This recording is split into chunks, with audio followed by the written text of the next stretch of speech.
তাদের প্রোফাইলের ডান দিকের এই ড্রপ ডাউন বক্সটা না থাকার কারণে রিটার্ন সাবমিট করতে পারছেন না। আসলে ড্রপ ডাউন বক্সে ক্লিক করলে আপনারা আপনাদের প্রতিষ্ঠানের নাম সহ যে বিন নাম্বার দেখতে পান, এখানে ক্লিক করে কিন্তু আসলে আপনারা এরকমের ফাইলিং অব্লিগেশনে এরকম একটা প্রোফাইলে প্রবেশ করবেন, যেখানে আপনারা এই যে ফাইলিং অব্লিগেশনে গিয়ে কিন্তু রিটার্ন সাবমিট করতে হয়।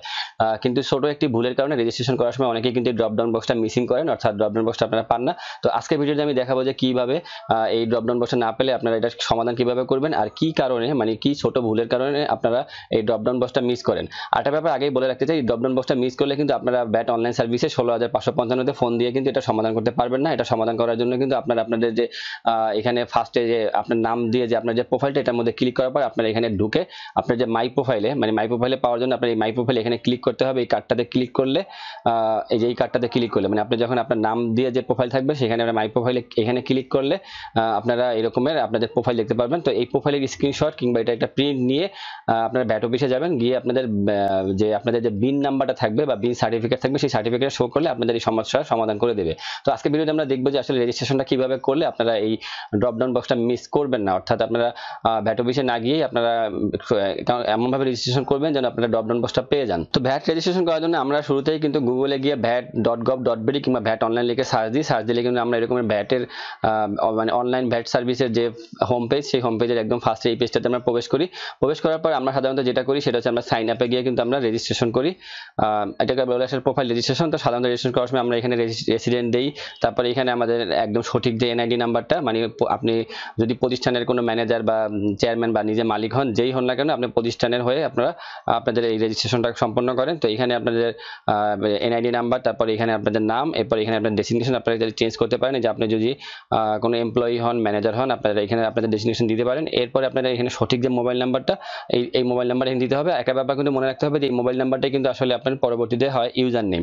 এরপর আপনার এখানে সঠিক একটা ইমেল অ্যাড্রেস দিতে হয়। ইমেল অ্যাড্রেসটা কিন্তু একদম আপনার পার্সোনাল হলে ভালো হয়। মানে যদি আপনার ভ্যাট রেজিস্ট্রেশন যদি আপনি নিজে করেন তাহলে অবশ্যই আপনার নিজের যে ইমেল অ্যাড্রেসটা থাকবে সেই ইমেল অ্যাড্রেসে আপনাকে 5টা প্রশ্ন দেওয়া থাকে। আপনারা এখানে যেমন what is your first school, আপনার স্কুল নেম, আপনার মুভি নেম, এরকম কিছু একটা হিন্টস আপনি দিয়ে রাখতে পারেন, কিংবা আপনার মায়ের নাম। তো এখানে আপনি যে কোনো একটা জিনিস চুজ করবেন, যেমন what is your first school, আপনি স্কুলটা চুজ করবেন, এখানে আপনি স্কুলের নামটা দিবেন। তবে এক্ষেত্রে আপনার মনে রাখতে হবে স্কুলের নামটা আপনি কিভাবে দিচ্ছেন, এখানে আপনি বড় হাতের দিয়ে না ছোট হাতের দিয়ে দিচ্ছেন। যেমন আপনি যদি লেখেন যে আপনার স্কুলের নাম হচ্ছে ইসানিল, ISANIL, জাস্ট আপনি এরকম একটা শব্দ দিয়ে মনে রাখতে পারেন। এখানে আপনার পুরো স্কুলের নাম লেখার দরকার নাই।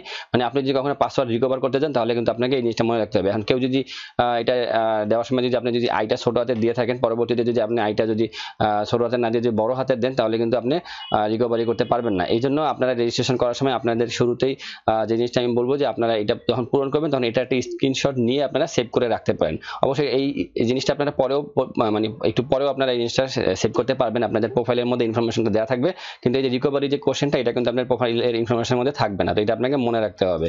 এরপর এই তথ্যগুলো পূরণ করে আপনারা জাস্ট এই যে এখান থেকে আপনারা চেক করে দেখতে পারেন। তারপরে আপনারা এখান থেকে এটা সাবমিট করলে এখানে লেখাই আছে যে আপনার যে ইমেল অ্যাড্রেসটা এখানে দিবেন সেই ইমেইলে আপনার 5 মিনিটের মধ্যে একটা মেইল যাবে। সেখানে হয়তো একটা আপনার, আমি আসলে এটা অনেকদিন আগে করেছি, আমার এখন পুরোপুরি মনে নাই। তো সেই মেইলে গেলে মেইলে আপনার একটা লিঙ্ক পাবেন, সেই লিঙ্কে ক্লিক করলে আপনারা জাস্ট ভ্যাট অনলাইন সার্ভিসের মধ্যে আবার প্রবেশ করবেন। আর মেইলে হয়তো আপনাদেরকে আইডি আর পাসওয়ার্ডটা দিয়ে দিবে, মানে ইউজার নেম আর পাসওয়ার্ডটা দিয়ে দিবে। সেই ইউজার নেমের পাসওয়ার্ড দিয়ে আপনারা লগ ইন করবেন। আর প্রথমবার যখন লগ ইন করবেন সঙ্গে সঙ্গে আপনাকে কিন্তু সেই পাসওয়ার্ডটা চেঞ্জ করতে হবে। আর এখানে যে আপনি যে মোবাইল নাম্বারটা দিবেন সেই মোবাইল নাম্বারটাও হয়তো এই ভ্যাট অনলাইন সার্ভিস ভেরিফাই করে, আমার আসলে এই মুহূর্তে মনে নেই, মেবি এটা নাম্বারটাও আপনাকে ভ্যারি করে, অর্থাৎ মোবাইলে এমন কোনো কোড যেতে পারে যে কোডটা হয়তো আপনাকে কোনো একটা জায়গায় এন্ট্রি করতে হতে পারে। এটা আমার এখন এই মুহূর্তে খেয়াল নেই। তো যাই হোক, আপনারা সঠিক উপায়ে রেজিস্ট্রেশন করার পর আপনারা ঠিক এরকমের মানে লগ ইন করবেন। লগ ইন করার জন্য আপনাদেরকে যেতে হবে লগ ইন যে সাইটটা, যেমন আমি এটা লগ ইন এর আগে তো আমি সাইন আপ করেই রাখছি, তো আমি এবার আপনাদের লগ ইন করে দেখাবো। তো এখানে আপনারা আপনাদের ইউজার নেম, যেমন ইউজার নেমটা হয় একটা মোবাইল নাম্বার, তো আমি আমার ফার্স্টে এখানে মোবাইল নাম্বারটা দিব। লগ ইন করার পর আমরা এরকম একটি পেজে প্রবেশ করি। তো আপনারা যখন শুরুতে এই জিনিসটা করবেন তখন হয়তো আপনার ড্রপ ডাউন বক্সটা থাকবে না। আপনি যখন রেজিস্ট্রেশন কমপ্লিট করবেন, অর্থাৎ মূসক 2.1 যখন আপনি পূরণ করা কমপ্লিট হবে, আপনার সবকিছু রিভিউ হবে, আপনার সব কাগজপত্র রিভিউ।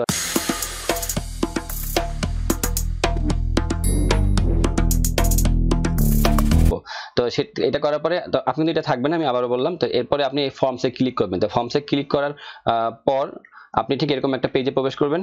তো ফর্মসে ক্লিক করার পর আপনি ঠিক এরকম একটা পেজে প্রবেশ করবেন। প্রবেশ করার পর আপনি এখানে অ্যাড ফর্মে ক্লিক করবেন। অ্যাড ফর্মে ক্লিক করে আপনি এখান থেকে অবশ্যই লিস্টে শুধুমাত্র একটা ফর্মই পাবেন, মূসক 2.1। সেই মূসক 2.1 এ ক্লিক করে আপনারা এখান থেকে ওকে দিবেন। এরপর এই জায়গাতেই কিন্তু আপনার সবচেয়ে ইম্পর্টেন্ট যে ব্যাপার সেটা হচ্ছে এই জায়গায়। তো আমি এই বাকি জিনিসগুলো বললাম না, এগুলো নিয়ে ইউটিউবে অনেক ভিডিও আছে বা আমারও একটা ভিডিও আছে, আপনারা সেই জিনিসগুলো দেখতে পারেন যে এটা আসলে কোনটা কি। তো আমার আজকে ভিডিওর মেইন বিষয়টা হচ্ছে যে আসলে কি কারণে আপনারা ড্রপ ডাউন বক্সটা মিস করেন। তো এই ড্রপ ডাউন বক্সটা মিস করার কারণ হচ্ছে আমরা এখান থেকে চলে যাব section M A. Section M যেটা হচ্ছে এই যেটা মানে পার্ট এম এ এখানে প্লিজ ক্লিক হিয়ার। তো এই জায়গায় হিয়ারে ক্লিক করার পর এরপরে আপনারা এখানে অ্যাডে গিয়ে এই জিনিসটা ঠিক একদম রিটার্ন সাবমিট করার সেই সিস্টেমটার মতোই কিন্তু। তো আমরা এখানে গিয়ে কিন্তু আমরা অথরাইজেশনের ইনফরমেশনটা দিই। তো এখানে অ্যাডে গিয়ে আমি যখন ইনফরমেশনটা দিব, তো এই জায়গাটাতে আপনার খেয়াল রাখতে হবে এখানে ফুল নেমটা আপনি এমনভাবে দিবেন, এই ফুল নেমটা যেন অবশ্যই আপনার এই জায়গায় যে আপনার যে শুরুতে যে মাই প্রোফাইল ছিল সেই মাই প্রোফাইলের যে ইনফরমেশনটা, তার মাই প্রোফাইল ইনফরমেশনটা এই রকমের। তো এই মাই প্রোফাইল ইনফরমেশনে আপনার যেভাবে করে এখানে নাম আছে, নামের বানানটা যেভাবে করে আছে বড় হাতের ছোট হাতের, ঠিক এইভাবে করেই কিন্তু আপনার এখানে ফুল নেমটা লিখতে হবে। তারপর ডেসিগনেশনটা আপনার ঠিক একইভাবে সুন্দর করে লিখতে হবে। তো এই জায়গায় যেমন ডেসিগনেশনটা আপনার কি ছিল, এটা হচ্ছে ওনার। তো ডেসিগনেশনটা আপনাকে কিন্তু এইভাবে করেই লিখতে হবে। ঠিক একইভাবে এখানে আপনারা এনআইডি কি আছে সেই এনআইডি না পাসপোর্ট সেটা লিখবেন। তো যেহেতু এই প্রোফাইলটা এনআইডি দিয়ে করা, তো মানে মোবাইল নাম্বারটা সরি এই যে এনআইডি নাম্বারটা এটা আপনার এখান থেকে দেখে অর্থাৎ আপনার এই প্রোফাইলটাতে যেভাবে করে দেওয়া আছে বড় হাতের ছোট হাতের একদম সেভাবে এখানে যে ইনফরমেশনগুলো দেওয়া আছে সেই ইনফরমেশনগুলো এইভাবে আপনারা এখানে পূরণ করবেন। তো পূরণ করলে এরপর দেখবেন যে আপনাদের ব্যাপার আছে যে ফার্স্টের ব্যাপারটা হচ্ছে এইটা যে এখানে যে পারপাসটা এখানে কিন্তু মানে আপনি যাকে অথরাইজেশন দিবেন, আপনি যদি নিজে হন তাহলে আপনি অল অ্যাক্টিভিটিস দিয়ে দিবেন। আর যদি আপনি চান যে না আপনার অফিসের কোনো এমপ্লয়ি বা কোনো ম্যানেজার বা অন্য কেউ রিটার্ন সাবমিট করবে, যে সে শুধুমাত্র আপনার রিটার্ন ফাইলিং আর রিটার্নের যে অ্যামেন্ডমেন্ট মানে রিটার্ন যদি ভুল করেন সেটা কারেকশন করতে পারবেন, সেটা যদি তাকে দিতে চান যে অ্যাক্সেস সে শুধু এটা করবে, তখন আপনি এটা চুজ করবেন। আর যদি এমন হয় যে না তাকে আপনি শুধুমাত্র যে রেজিস্ট্রেশনের ডাটা অ্যামেন্ডমেন্ট মানে আপনার যে বিন সার্টিফিকেটটা কারেকশন এই টাইপের, সাধারণত এটা কারো দরকার পড়ে না, হয় অল অ্যাক্টিভিটিস অথবা এটা, এই দুইটাই সাধারণত দেয়।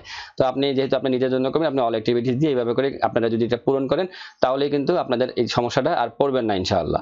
এরপরে আরেকটা ব্যাপার বলি যে সেটা হচ্ছে যে ধরেন এইটা কিন্তু হচ্ছে সেই প্রোফাইলটা। এখন কথা হচ্ছে এরকমের যে ধরেন এই রকমের আপনি এই রেজিস্ট্রেশনটা করতেছেন অন্য কারো প্রোফাইল দিয়ে, কিন্তু আপনারও এরকম একটা পার্সোনাল প্রোফাইল আছে। যদি আপনার পার্সোনাল প্রোফাইল থেকে থাকে তাহলে আপনার সেই প্রোফাইল দিয়ে আপনার আসলে করলে জিনিসটা আপনার জন্য সুবিধাজনক হবে। কিন্তু আপনি যদি চান যে না এরকম আরো একটা প্রোফাইল অ্যাড করতে, যে সেও আপনার প্রতিষ্ঠানের হয়ে ভ্যাট রিটার্ন সাবমিট করতে পারবে, কিংবা সে আপনার প্রতিষ্ঠানের কোনো এমপ্লয়ি, সে হয়তো ঢাকার বাইরে কোনো একটা জায়গায় থাকে বা ধরেন অন্য বিদেশেও থাকতে পারে, সে সেখান থেকেও চাইলে সে অনলাইনের মাধ্যমে কিন্তু ভ্যাট রিটার্ন সাবমিট করতে পারবে। তো এই ক্ষেত্রে আপনাকে এখানে অ্যাডে দিয়ে কিন্তু আপনি আরো একটা ইনফরমেশন আপনি অ্যাড করতে পারবেন। এখানে যতবার আপনি ক্লিক করবেন ততগুলো ইনফরমেশন আপনি অ্যাড করতে পারবেন। মানে এরা সবাই কিন্তু তাদের প্রোফাইলে প্রবেশ করার পর এই যে যখন তারা এই যে প্রোফাইলে প্রবেশ করবে তখন এরা সবাই কিন্তু এই জায়গায় মানে এই যে মানে তাদের প্রোফাইলে যেমন এটা হচ্ছে আবুল হাসানের প্রোফাইল, আবুল হাসান নামটা ফার্স্টে দেখাবে, তারপরে কিন্তু আপনার প্রতিষ্ঠানের নাম আর বিন দেখাবে। তো এরকম যদি এটা যদি আরো একজনের অন্য একজনের প্রোফাইল হয়, ধরেন তার নাম হচ্ছে আবুল কালাম, তো আবুল কালামের প্রোফাইল হলে সেই আবুল কালামকে যদি আপনি অথরাইজেশন দেন তখন আপনার আবুল কালামেরও কিন্তু এরকম একটা প্রোফাইল থাকবে। সেই প্রোফাইল থেকে ইনফরমেশন নিয়ে যদি আপনি এই জায়গাতে যদি পূরণ করেন, ধরেন আবুল কালামের জন্য একটা পূরণ করবেন, ধরেন আমি লিখলাম আবুল কালাম, এই যে আবুল কালামের জন্য একটা করলেন, আর আবুল হাসান মানে ধরেন আপনার জন্য একটা করলেন। এই ধরেন আরো একটা নাম হচ্ছে আবুল কাশেম,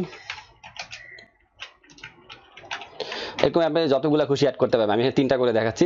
তো সবারই আপনার ইনফরমেশনগুলো যখন আপনি দিবেন তখন একদম তাদের যে প্রোফাইলটা থাকবে সেই প্রোফাইলের ইনফরমেশনকে হুবহু মিলিয়ে আপনি দিতে হবে। যদি কারোটা মিসিং করেন তাহলে যারটা মিসিং করবেন সেই কিন্তু অনলাইনে রিটার্ন সাবমিট করতে গেলে তখন দেখবে যে সেইখানে যে ড্রপডাউন বক্সটা কিন্তু সে পাবে না। মানে ড্রপডাউন বক্স যদি তার থেকেও থাকে, সে যদি অন্য কোনো প্রতিষ্ঠানের যদি অথরাইজ হয়ে থাকে, সেই প্রতিষ্ঠানের অথরাইজেশন মানে সেই প্রতিষ্ঠানের নাম আর বিন নাম্বার এখানে সে দেখতে পাবে, বাট আপনারটা দেখতে পাবে না।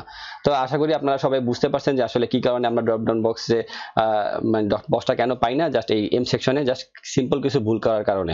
তো এই জিনিসটা আপনার সমাধান করার জন্য আমরা আমরা এই ড্রপডাউন বক্স না পাওয়ার পর আমরা এটা সমাধান করার জন্য আমরা অনেক সময় অনলাইনে ফোন দিই। অনলাইনে ফোন দিলে কিন্তু আমাদেরকে বলে যে এই আপনার এই প্রোফাইলের যে এই পিকচারটা নিয়ে বা স্ক্রিনশটটা নিয়ে আর ভ্যাট সার্টিফিকেট মানে বিন সার্টিফিকেটটা নিয়ে মূসক কমিশনারের অফিস সেখানে আপনার যোগাযোগ করতে হয়। তো যোগাযোগ করে তারা কিন্তু দেখবেন যে আপনাদের সামনে যদি কম্পিউটারে যদি এটা এডিট করে, কিন্তু তারা কিন্তু দেখবেন যে হ্যাঁ হ্যাঁ এই ইনফরমেশনগুলো কিন্তু তখন তারা এডিট করে দেয়। তারা তখন দেখে যে এই ইনফরমেশনের সঙ্গে আপনার এই যে ইনফরমেশন তখন মিসম্যাচ করে, তখন কিন্তু তারা এইটা এখান থেকে কপি করে বা এটা দেখে দেখে কিন্তু তারা তখন এই জায়গাতে টাইপ করে দেয় নাম, ডেসিগনেশন, এনআইডি সব। তখন কিন্তু আপনারা আবার আপনাদের প্রোফাইলে ঢুকে কিন্তু আপনারা সেই ড্রপডাউন বক্সটা দেখতে পান। তো আশা করি আপনারা সবাই ব্যাপারটা বুঝতে পারছেন। তো আমাদের আজকের ভিডিও এই পর্যন্তই। ভালো লাগলে অবশ্যই আমাদের চ্যানেলটাকে সাবস্ক্রাইব করবেন। তো সাবস্ক্রাইব